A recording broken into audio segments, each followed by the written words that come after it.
aga kui rääkida Eesti nii-öelda sellistest bossa-nova kuludest, siis kindlasti vaieldamatu oli selleks Uno Lump. Mart, ta oli sinu õpetaja ka, jah? Jah, nii et meil on mõlemad õnnestunud, minul õnnestus Uno Lumpiga koos laulda ja Martin õnnestus teinud ka õpetust saada ja me teeme teile nüüd järgmiseks Uno laulu Kamina eelis.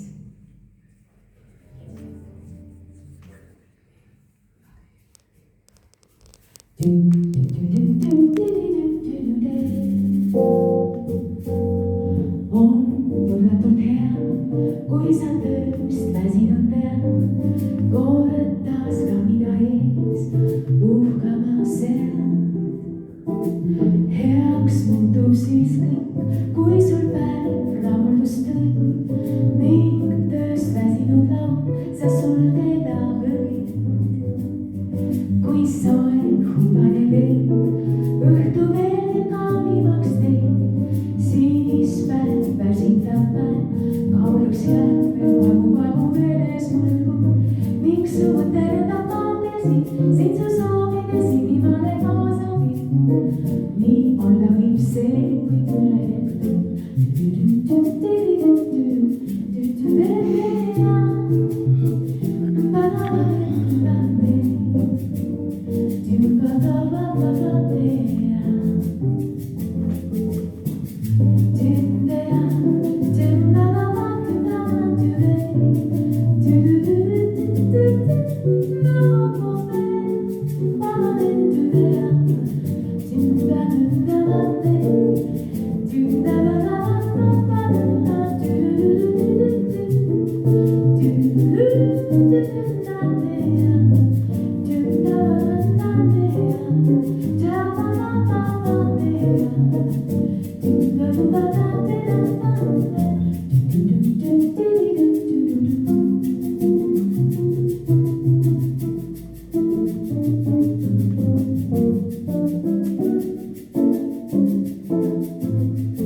see,